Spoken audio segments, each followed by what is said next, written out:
In a fit of rage, I called the hotel where my wife, Jessica, was entertaining her affair partner. The words were stuck in my throat, bitter and acrid, as if uttering them would solidify the nightmare into reality. When the receptionist connected me to their room, I clenched the phone tightly, my knuckles whitening with the force.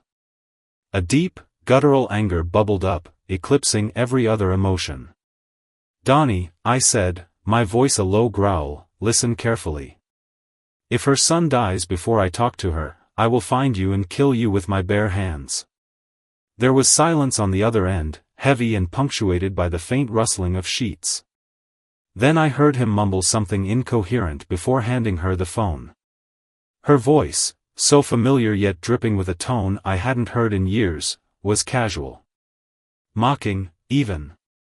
"Yes," she said, as though she were answering a call from a telemarketer. "When you're done having fun with your boyfriend, please come to the hospital emergency room," I snapped. The silence on her end stretched for a second too long. I hung up without waiting for her response, my hand shaking as I slammed the receiver down. The hospital's fluorescent lights buzzed faintly, matching the noise in my head. My son, Ethan, was in critical condition after an accident, a fact that seemed to weigh less heavily on Jessica than her extramarital escapades. In that moment, I felt an explosive mix of fury, disbelief, and anguish. It wasn't just the betrayal, it was the timing, the audacity, the sheer heartlessness. How had I not seen it sooner? I paced the cold hospital waiting room, my mind racing. I replayed every moment of the last 6 months, the subtle changes in her behavior. Jessica's sudden work trips, her evasive answers, and the way she had started avoiding me, not with outright hostility, but with the dismissive indifference of someone who had already checked out of our marriage. Had it all been a lie? The years, the promises, the shared laughter? I stared at the double doors leading to the intensive care unit where Ethan lay, unconscious and hooked up to machines. My stomach churned. He was just a kid, and he needed his mom. But instead of being here for him, she was tangled in another man's sheets. The thought was unbearable. The nurse called my name, and I snapped out of my daze. "He's stable for now," she said gently, as though trying to cushion the blow of what might still come. "Thank you," I muttered, my voice hollow. I stepped into Ethan's room, the beeping of monitors the only sound. His pale face looked so fragile, a stark contrast to the lively boy I knew. I sat by his bed, holding his small hand in mine, vowing that I would protect him no matter what.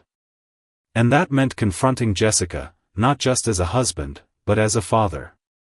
Sitting by Ethan's hospital bed, I couldn't tear my eyes away from his face. His chest rose and fell in a shallow rhythm, each breath reminding me how close I'd come to losing him. My grip on his hand tightened as the rage inside me simmered, barely contained. How could Jessica not be here? This was her son, our son. What kind of person prioritizes their pleasure over their child's life? My phone buzzed on the chair beside me, pulling me from my dark thoughts. It was Jessica. Finally. "Hello?"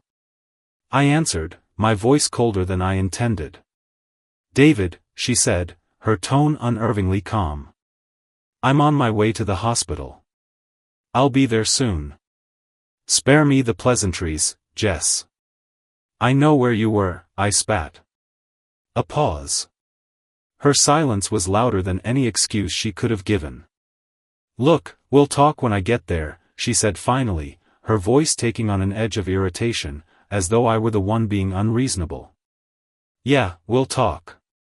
I hung up, my hand shaking. I had spent years excusing Jessica's behavior, brushing aside the little red flags. But now the truth was too glaring to ignore. The hotel call had ripped away the mask she wore, exposing a side of her I hadn't wanted to see. I thought about the countless nights I had stayed up late, worried about her sudden work commitments or distracted demeanor. I had chalked it up to stress, fatigue, anything but betrayal. But deep down, I knew. I just didn't want to admit it. Jessica arrived 30 minutes later, her entrance as nonchalant as if she were stepping into a casual meeting rather than the hospital room where her son lay fighting for his life. She was dressed impeccably, of course, hair done, makeup flawless, wearing the same red dress I'd seen her leave the house in earlier that day. She glanced at Ethan briefly, her expression unreadable, before turning to me. "What happened?" she asked, as though the details of our son's accident were a minor inconvenience. My blood boiled. I stood up, keeping my voice low so as not to disturb Ethan. "What happened? You want to know what happened?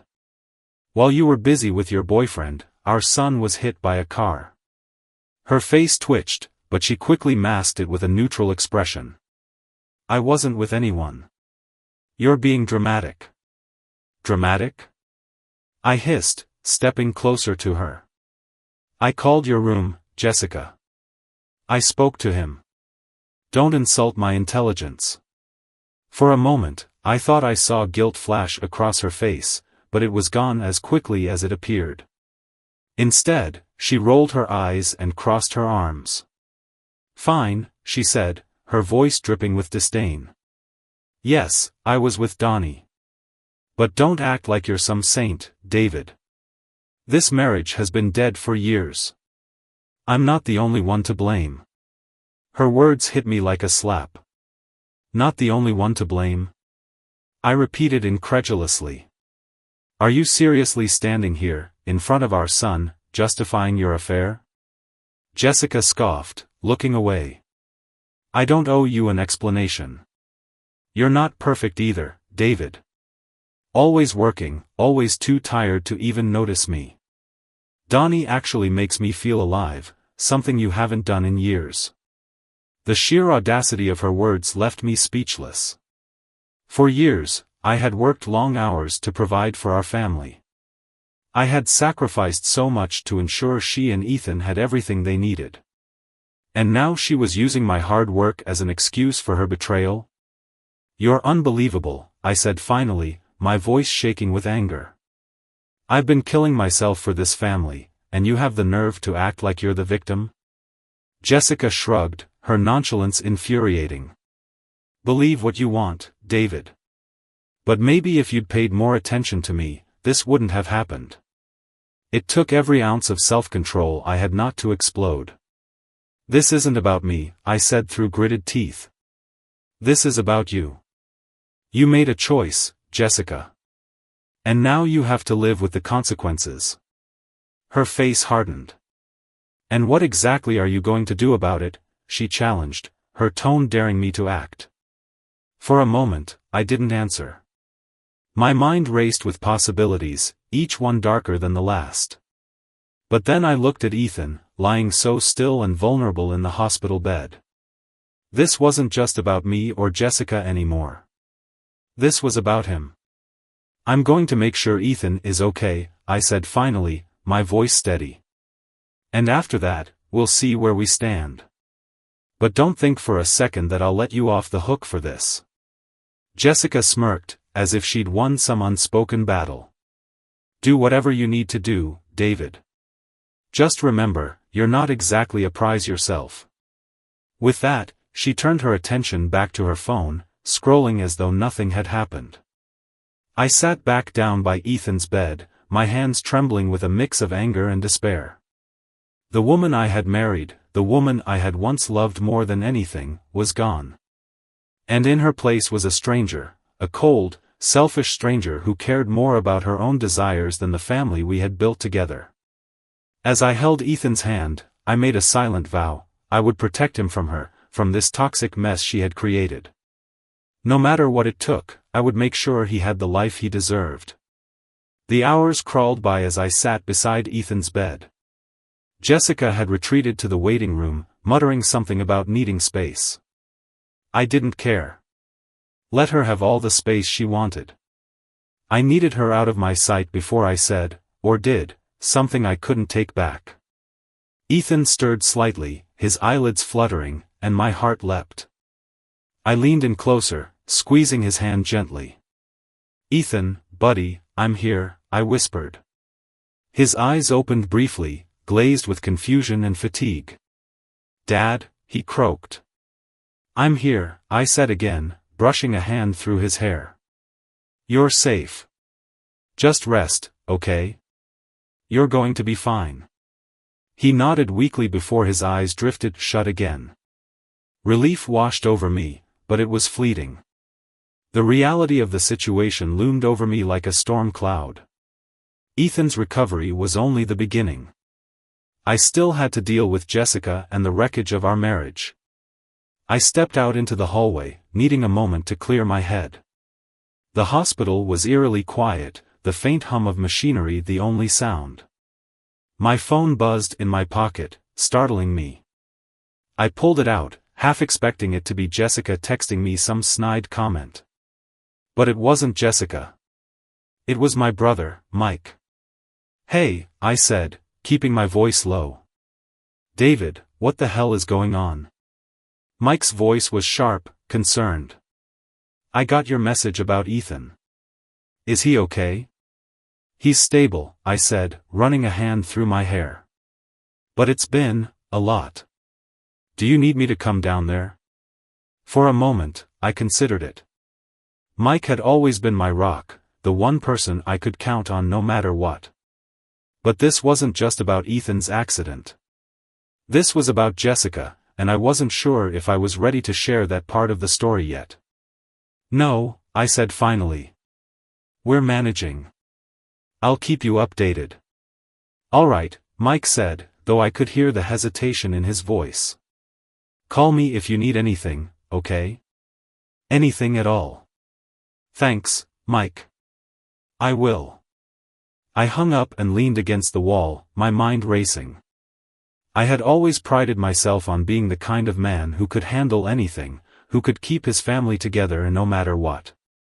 But now, for the first time, I felt like I was losing control. Jessica's betrayal was a knife to the gut, and the wound wasn't just emotional, it was personal. I thought back to the early days of our marriage, the laughter, the shared dreams. How had we gone from that to this? The sound of heels clicking against the tile floor pulled me from my thoughts. Jessica appeared at the end of the hallway, her phone in hand, her expression as cold as ever. David, she said, her tone clipped. We need to talk. I crossed my arms, keeping my face impassive. Talk, then. She glanced around, clearly annoyed by the setting. Not here. Let's go outside. Reluctantly, I followed her out to the hospital courtyard. The night air was cool, a stark contrast to the tension radiating between us. Jessica lit a cigarette, something I hadn't seen her do in years, and took a long drag before finally speaking. Look, she said, exhaling a cloud of smoke. I'm not going to apologize for what happened. Of course you're not, I said bitterly. Her eyes narrowed. Don't interrupt me. You think you're some kind of martyr, but you're not. I've been miserable in this marriage for years, David. Years. And if I found someone who made me feel alive again, that's not entirely my fault. I stared at her, my disbelief morphing into a simmering fury. Are you seriously trying to justify cheating on me? On our family? While your son is lying in a hospital bed? Jessica sighed, as if I were the one being unreasonable. You don't get it. Donnie, he listens to me. He cares about me. You've been so wrapped up in your work and your own world that you haven't even noticed how unhappy I've been. You're unbelievable, I said, my voice rising. Do you hear yourself? You're blaming me for your choices. You're the one who stepped out, Jessica. Not me. She rolled her eyes, taking another drag of her cigarette. Maybe if you'd been a better husband, I wouldn't have needed to look elsewhere. Something inside me snapped. You're pathetic, I said, my voice low and steady. You've destroyed everything we built together, and for what? For some guy who probably doesn't even care about you beyond the thrill of sneaking around? Jessica smirked, and the sheer audacity of it made my blood boil. Say what you want, David. But at least Donnie makes me happy. Can you say the same about yourself? I clenched my fists, fighting the urge to lash out. You disgust me, I said finally. You don't even care about what this is doing to Ethan, do you? You're too wrapped up in your little fantasy to see the damage you've caused. Jessica shrugged, her indifference cutting deeper than any insult. Ethan will be fine. Kids are resilient. Her words were the final straw. I stepped closer, my voice trembling with controlled rage. Let me make one thing clear. I will do whatever it takes to protect Ethan from this mess. And if you think for a second that I'm going to let you drag him down with you, you're sorely mistaken. Jessica stared at me, her expression unreadable. For a moment, I thought she might actually feel something, guilt, regret, anything. But then she flicked her cigarette to the ground and crushed it under her heel. Do whatever you need to do, David, she said, her voice icy. I'm not going to beg for your forgiveness. I watched her walk away, her heels clicking against the pavement, and felt a strange mix of anger and relief. She was gone, for now. But the fight was far from over. As I stood there under the cold night sky, I made a silent vow, I would protect Ethan. And I would make sure Jessica's choices didn't destroy the one thing that still mattered, our son. The drive home that night was one of the longest of my life. I left the hospital after making sure Ethan was asleep and being monitored. Jessica stayed behind, although I doubted her presence had anything to do with genuine concern for our son. I needed space, to think, to process, to figure out what the hell I was going to do. The house was quiet when I walked in, its stillness almost eerie. It was the same home Jessica and I had built together, room by room, filled with memories of birthdays, holidays, and lazy Sunday mornings. But now, every corner seemed to mock me, whispering about the lies that had been living within its walls. I poured myself a glass of whiskey, letting the sharp burn steady my nerves. The living room light flickered softly, and I sank into the couch, staring blankly at the coffee table. My mind replayed the day's events on an endless loop. The hotel call. Jessica's indifference. Her audacious attempt to shift the blame. It wasn't until I noticed the blinking light on the answering machine that I snapped out of my thoughts. It felt almost surreal, who even left voicemails anymore? Still, I pressed the button, curious and cautious. The robotic voice announced, "Message received today at 7:46 p.m. Then, his voice. "Hey, Jessica. It's Donnie. Just wanted to check in. I know things got crazy with your kid in the hospital, but, you know, I'm here if you need me. Call me when you can, babe." I froze, the glass of whiskey suspended midair. The casual tone, the sickening familiarity of the word babe, it hit me like a punch to the gut. He sounded so comfortable, as if he had every right to be leaving messages on the phone we shared. I slammed the glass down so hard it cracked, but I didn't care. My anger was a living thing now, clawing its way to the surface. How dare he? How dare she? My phone buzzed on the table, pulling me back to the moment. It was Mike again. This time, I answered. "David," he said, his tone firm. "What's going on? I know you said you're handling it, but something doesn't sit right. Talk to me." I took a deep breath, the words sticking in my throat. Finally, I said, "She's cheating on me, Mike." The silence on the other end was deafening. "You're sure?" he asked finally. "Positive," I said bitterly. "I caught her. She doesn't even deny it. She's been seeing some guy named Donnie, and get this, he had the nerve to leave a message on our phone." Mike let out a low whistle. "Damn, man. I don't even know what to say. Are you okay?" "Define okay," I said, running a hand through my hair. "Ethan's in the hospital, my marriage is a sham, and I've got some idiot thinking he can play dad while I'm still breathing." "Listen," Mike said, his voice steady. "You need to lawyer up. Don't wait. Protect yourself and Ethan. If she's this reckless, she could do serious damage, financially, emotionally, you name it. He was right, of course. Mike always was. But hearing the words made it all too real. I wasn't just facing a betrayal, I was facing the possible end of everything I thought I knew. I'll call someone in the morning, I said finally.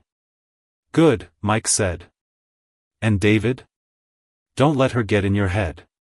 She'll try to twist this, make you doubt yourself. Don't let her. I won't, I said, though I wasn't sure I believed it. After we hung up, I sat there in the silence, the weight of Mike's words pressing down on me. I knew I needed to act, but part of me felt paralyzed, as if acknowledging the situation would make it even more unbearable. Then, as if on cue, the front door opened. Jessica walked in, her heels clicking against the hardwood floor. She looked surprised to see me. Didn't think you'd still be up, she said casually, setting her purse down. Didn't think you'd still be pretending this marriage isn't over, I shot back. She froze for a moment, her mask slipping just enough for me to see the flicker of annoyance. What's that supposed to mean? It means I heard your boyfriend's voicemail, I said, my voice cold. On our machine. Jessica's eyes narrowed. You went through my messages? I laughed, a harsh, humorless sound. Don't even try to spin this, Jessica. He called our house, on our phone. Don't act like I'm the one in the wrong here. She crossed her arms, her expression hardening. You're making a big deal out of nothing. Donnie was just checking in. It's not like it's a crime. Checking in? I repeated, incredulous. While your son is lying in a hospital bed? Do you even hear yourself? Her jaw tightened, but she said nothing. You've done a lot of awful things, Jessica, I continued, my voice trembling with anger. But this is a new low. Do you even care about Ethan? Or am I the only one in this house who does? Don't you dare question my love for my son, she snapped, her voice sharp. Then start acting like his mother. I shouted, my voice echoing through the room. Jessica stared at me, her eyes cold and calculating. You're so self-righteous, David. Always playing the victim. Maybe if you'd been half the husband I needed, none of this would have happened. I shook my head, disbelief washing over me.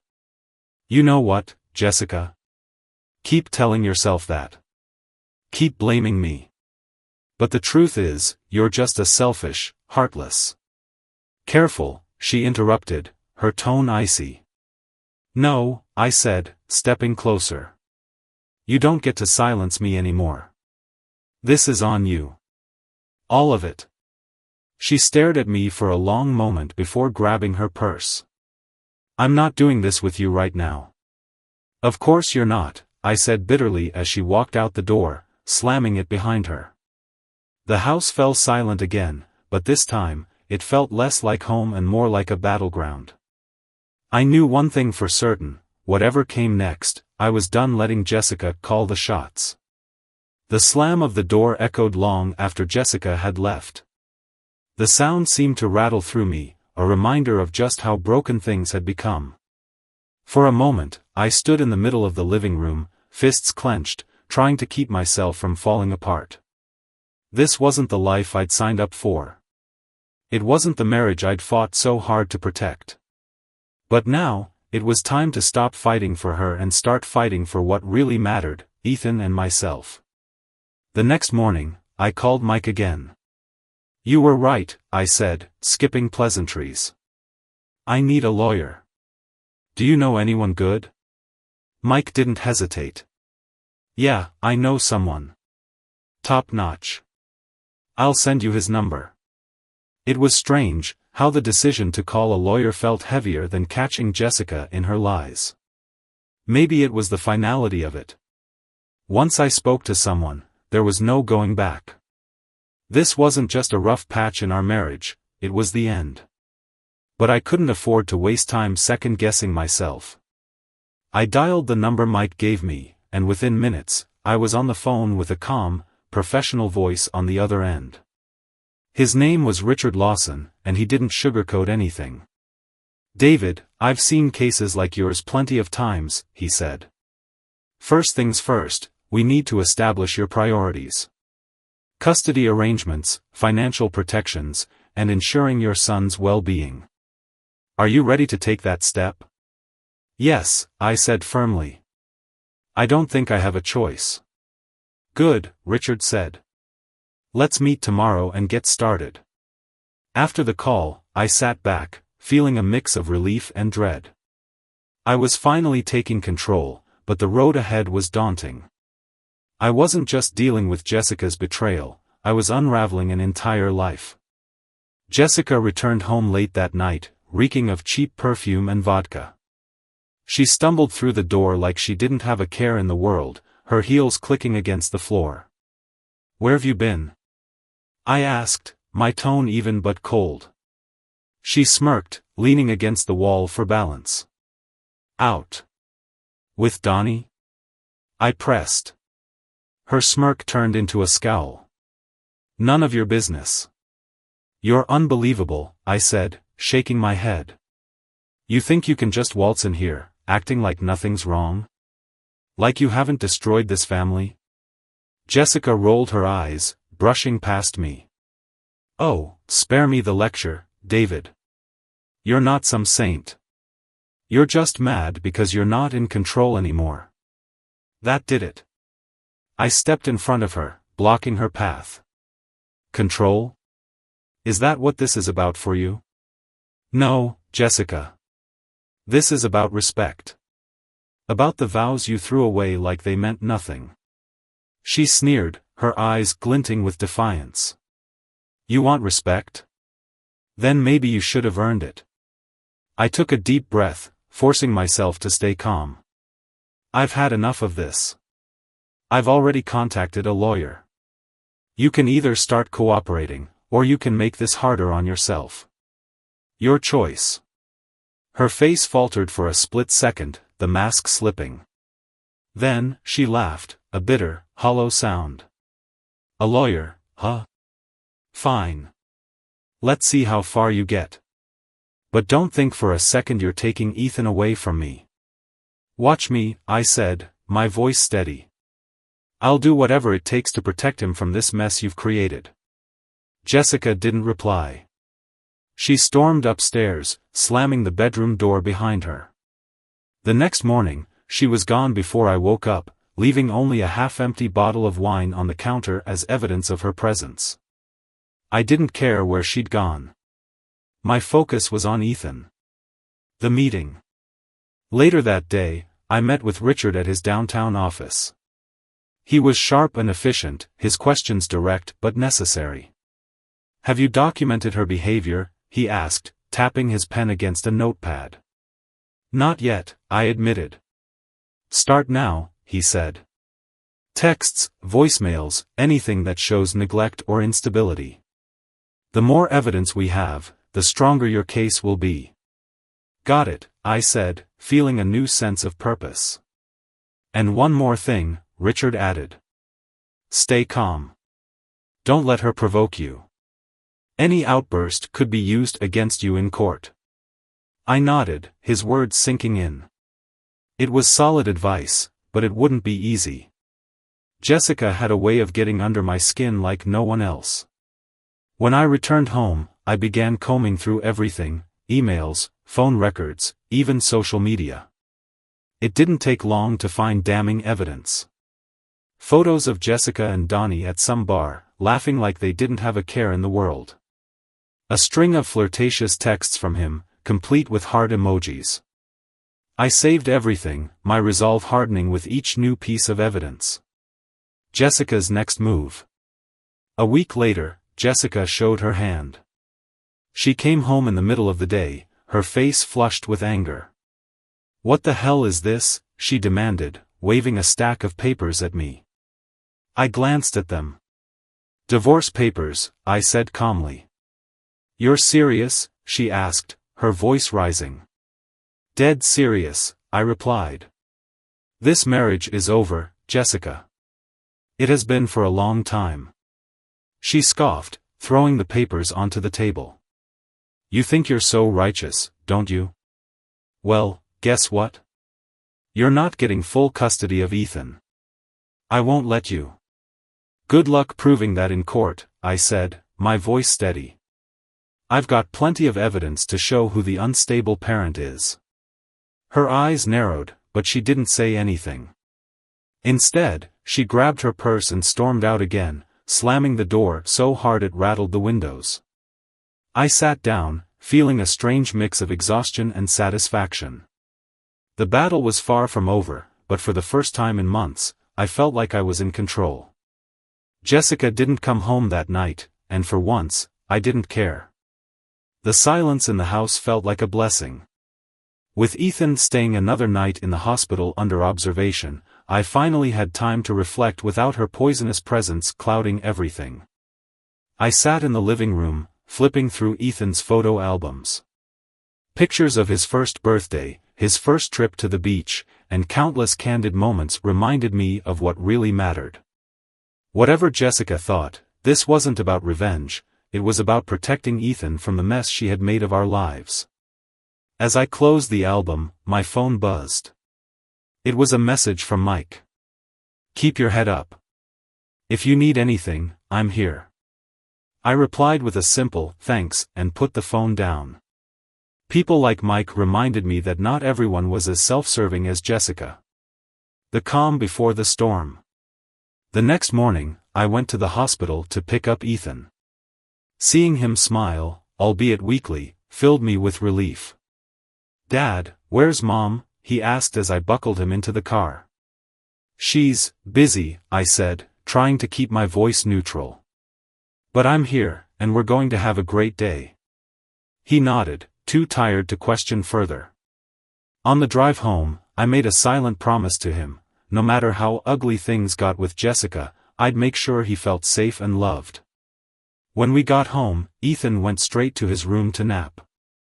I made some coffee, savoring the rare moment of peace. But it didn't last long. Around noon, the front door slammed open, and Jessica stormed in, her face a mask of fury.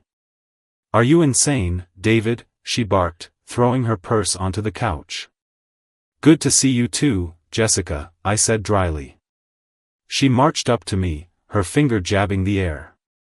You served me divorce papers without even talking to me? And now you're trying to take Ethan from me? Who the hell do you think you are? I set my coffee down, meeting her gaze. I'm the father who actually cares about Ethan's well-being. Something you clearly can't claim anymore. Her jaw tightened. You don't get to decide that. I'm his mother. I have just as much right to him as you do. Really? I said, my voice rising. Because from where I'm standing, you've been more focused on your boyfriend than on your own son. Jessica flinched but quickly recovered. Don't you dare use Ethan to play the victim here. You've always been jealous, David. Always paranoid that I'd find someone better than you. I laughed bitterly. Better than me?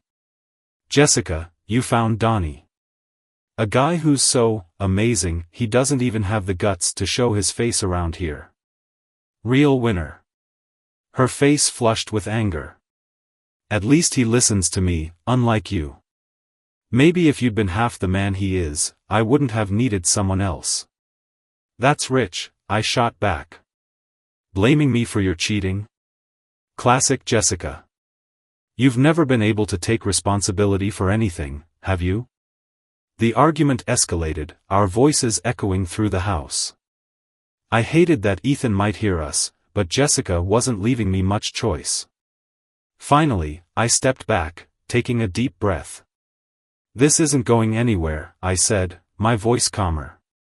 We'll let the courts decide. Until then, stay out of my way. Jessica sneered. You think this is over? It's not, David. Not by a long shot. She grabbed her purse and stormed out, slamming the door behind her. A disturbing revelation. Later that afternoon, while Ethan was playing quietly in the living room, I went to check the messages on the answering machine. I wasn't sure what I expected, another careless voicemail from Donnie, maybe, but what I found shook me to my core. "Jessica, it's Donnie," the message began. His voice was lower, more serious than before. "Listen, I think we need to talk. David's not as dumb as you said. If he finds out about the money, it's game over. Call me." I played the message again, my heart pounding. Money? What money? The pieces began to fall into place, each one more horrifying than the last. Jessica wasn't just cheating, she was hiding something. Something big.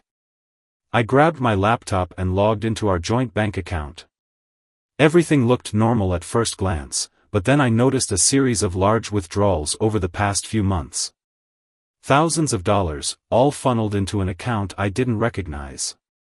My hands trembled as I scrolled through the transactions. The dates lined up perfectly with Jessica's business trips and other suspicious outings. I sat back, my mind racing. What had she done? Was she stealing from our family to fund her affair? Or was it something worse? The breaking point. The next time Jessica came home, I was ready. She walked in like nothing had happened, tossing her keys onto the counter. "I'm here for Ethan," she said casually. "No, Jessica," I said, stepping into her path. "You're here to explain this." I held up a printout of the bank statements, watching her face pale. "Where did that money go?" I demanded. Her eyes darted around the room, searching for an escape. "It's none of your business," she said finally. "None of my business?" I repeated, my voice rising. "You've been draining our account behind my back. Do you even care what this is doing to Ethan?" "Don't bring him into this," she snapped. "Oh, he's already in it," I said. "And so am I. So start talking, Jessica. Where's the money?" She hesitated, then squared her shoulders. "It's gone, okay? I needed it for things." "Things?" I said, my voice dripping with disbelief. "Don't insult me, Jessica. What things?" She didn't answer. Instead, she grabbed her purse and tried to push past me. But this time, I didn't let her off the hook. "If you walk out that door without explaining yourself, I'll make sure the court knows everything," I said. She stopped, her back to me. For a moment, I thought she might actually tell the truth. But then she turned, her face hard and defiant. "You don't scare me, David," she said. "You never have." With that, she walked out, leaving me standing there, more determined than ever to uncover the full extent of her lies. The next morning, I started piecing everything together. Donnie's voicemail about the money, Jessica's suspicious behavior, and the missing funds. There was no way this was just about an affair. Jessica was hiding something far worse. I decided it was time to confront Donnie directly. Tracking him down wasn't hard. He worked as a manager at a car dealership a few towns over. Armed with a printout of the bank statements and Donnie's voicemail saved on my phone, I drove there, ready to finally get answers. The dealership was busy when I arrived, salesmen buzzing around customers like flies on a carcass. I spotted Donnie immediately, a wiry guy in his mid-30s with a slicked-back haircut and a cocky smirk that made my blood boil. He didn't see me until I was standing right in front of him. "Donnie," I said, my voice cold. He froze, his smirk fading as he recognized me. David, right? Jessica's husband?" I didn't bother with pleasantries. "We need to talk. Now." He hesitated, glancing around like he was weighing his options. Finally, he nodded and led me to his office. Once we were inside, I shut the door and got straight to the point. "What's going on with the money?" Donnie's face turned pale. "I don't know what you're talking about," he stammered. I pulled out the printouts and slapped them onto his desk. Don't play dumb. You left me a voicemail. If he finds out about the money, it's game over. Ring any bells? He stared at the papers, his hands fidgeting nervously. Look, man, I don't want any trouble. Too late for that, I snapped. Start talking. Now. Donnie sighed, running a hand through his greasy hair. Fine. Jessica's been funneling money to me for a business deal. She said it was her savings, and she wanted to keep it private. What kind of deal? I demanded. He hesitated, then muttered, an investment. In a new property. She said you wouldn't approve. I narrowed my eyes. You're lying. That money wasn't hers to give. And if you think I'm going to let this slide, you're dead wrong. Donnie's demeanor shifted. His nervousness turned into anger.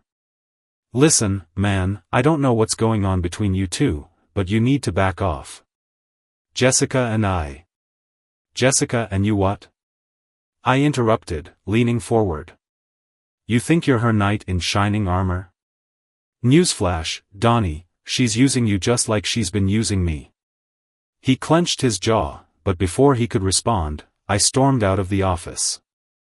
There was no point wasting time on him. I had bigger problems to deal with. The legal counterstrike. Back at home, I called Richard, my lawyer, and updated him on what I'd discovered. Good work, he said. This strengthens your case significantly. We can use this to show financial misconduct and build a stronger argument for custody. I felt a flicker of hope. For the first time in weeks, it felt like the tide was turning in my favor. Jessica's desperation. Jessica came home that evening, looking more frazzled than usual. She barely made it through the door before I confronted her. Care to explain why our money is funding Donnie's so-called business ventures? I asked, holding up the printouts. Her face went blank, then hardened into a mask of defiance. I don't owe you an explanation, she said, crossing her arms. You don't owe me an explanation. I repeated, my voice rising. That money was for our family, Jessica. Not for your boyfriend's scams. She rolled her eyes, her tone dripping with sarcasm. Oh, please. Donnie's not scamming anyone. He's helping me get out of this suffocating mess of a marriage. Her words hit me like a punch to the gut. Suffocating? You mean the marriage where I worked to provide for our family while you snuck around behind my back? Jessica didn't even flinch. You're pathetic, David. Always playing the victim. Maybe if you weren't so boring, I wouldn't have needed someone like Donnie. That was it. I'd had enough. You're unbelievable, I said, shaking my head. But guess what? This ends now.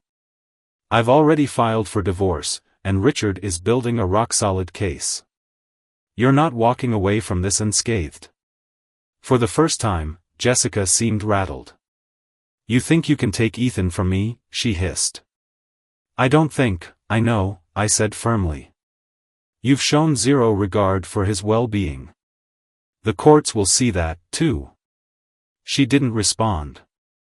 Instead, she grabbed her car keys and stormed out, slamming the door behind her. A shocking development. The next day, I received an unexpected call from the bank. Mr. Harris, this is regarding the flagged transactions on your account, the representative said. We've discovered that several transfers were made to an offshore account under Jessica Harris's name. My heart sank. Offshore accounts? This wasn't just a case of Jessica funding Donnie's scams, she was hiding money.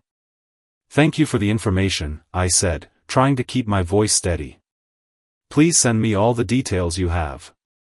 As soon as I hung up, I called Richard again. This changes everything, he said after I explained the situation. We can file an emergency motion to freeze her accounts and subpoena her financial records. She won't be able to hide anything. I nodded, a sense of determination surging through me. Jessica thought she could manipulate everyone and walk away unscathed, but she was about to learn that actions have consequences. The calm before the storm. That evening, as I tucked Ethan into bed, he looked up at me with his big, trusting eyes. "Dad," he said softly, "are you and Mom gonna stop fighting?" I swallowed hard, forcing a smile. "I don't know, buddy. But no matter what happens, I'll always be here for you. I promise." He nodded, closing his eyes, and I sat by his bedside until his breathing evened out. In that moment, I realized that no matter how messy things got, Ethan was the reason I had to stay strong. Jessica's lies, Donnie's schemes, the court battles, it all paled in comparison to my responsibility as a father. And I wasn't going to let him down. The day of reckoning came faster than I expected. The courtroom was packed, the air heavy with tension. Jessica sat across from me, her lawyer whispering something in her ear as she glared at me with barely concealed contempt. Ethan wasn't there, thankfully. I'd made sure he was safe with a friend. Whatever happened today, I didn't want him caught in the crossfire. My lawyer, Richard, stood confidently as the judge called the hearing to order. He laid out the evidence with surgical precision, the missing funds, Jessica's affair, her neglect of Ethan, and even Donnie's dubious offshore account connection. Jessica's lawyer tried to counter, spinning tales of my controlling behavior and claiming the withdrawals were for family investments. But the bank records didn't lie. Then came the moment that changed everything. Richard introduced Donnie as a surprise witness. The courtroom buzzed with whispers as Donnie shuffled in, his shoulders hunched and his face pale. "Mr. Carter," Richard began, "you've been involved with Mrs. Harris for some time now, correct?" Donnie nodded reluctantly. "Yeah. And during that time, were you aware that she was diverting family funds into your business ventures?" He hesitated, glancing nervously at Jessica. "I didn't know all of it was family money. She told me it was hers." Jessica shot him a glare that could have frozen fire. Richard didn't miss a beat. "Yet, you accepted these funds, knowing they were substantial and unexplained?" Donnie nodded again. "Yeah. And the offshore account?" At this, Donnie visibly squirmed. "That was her idea. She said it was for a safety net. In case things didn't work out." Richard turned to the judge. "Your Honor, this testimony confirms not only financial misconduct but also an intent to deceive. Mrs. Harris was actively undermining her family's financial stability for personal gain." The judge's gaze shifted to Jessica, who looked as though she might explode. Jessica's last stand. When it was her turn to testify, Jessica played her final card. "I did what I had to do because David was suffocating me," she shouted, her voice cracking. "He controlled everything, our money, our lives. Donnie was the first person who made me feel alive again." The courtroom fell silent. I stood up, unable to stay quiet any longer. "Alive?" I said, my voice steady but full of emotion. "While you were feeling alive, Jessica, Ethan was in the hospital. Alone. Scared. And you didn't even bother to show up." Her mouth opened, but no words came out. "This isn't about you feeling alive," I continued. "This is about your selfishness. Your complete disregard for anyone but yourself. You've betrayed me, stolen from us, and worst of all, you've failed Ethan. And he deserves better than that." The judge banged his gavel to restore order, but the damage was done. Jessica's carefully constructed facade had shattered. The verdict. After a brief recess, the judge delivered the ruling. Custody of Ethan was granted to me, with Jessica allowed supervised visitation. The court also froze her accounts, ordered her to pay restitution, and mandated counseling if she ever wanted unsupervised visits with Ethan. As the gavel struck, signaling the end of the hearing, I felt an overwhelming sense of relief. For the first time in months, it felt like justice had been served. Jessica stormed out without looking at me. Donnie trailed after her, looking more like a whipped dog than the smug partner in crime he'd been. A new beginning. That evening, I took Ethan to his favorite pizza place. Watching him laugh and eat without a care in the world reminded me why I'd fought so hard. As we drove home, he asked, "Dad, are things gonna be okay now?" I glanced at him in the rearview mirror, smiling. "Yeah, buddy. They are. I promise." Later, after tucking him in, I sat on the porch, reflecting on everything. Jessica's betrayal had nearly destroyed me, but it also taught me something valuable. I learned the importance of standing up for myself and protecting the people I love. I learned that resilience isn't just about enduring pain, it's about rising above it. Most of all, I learned that true strength comes from knowing your worth and refusing to let anyone take it from you. As I stared at the stars, a sense of peace washed over me. This wasn't the ending I'd imagined for my family, but it was the beginning of something better. And for the first time in a long time, I felt hopeful. Reflections. If you ever find yourself in a situation like mine, remember this: betrayal doesn't define you. It reveals the true character of the people around you and gives you the chance to reclaim your life. Move forward with strength, protect what matters, and never forget, you deserve honesty, love, and respect. Anything less isn't worth your time.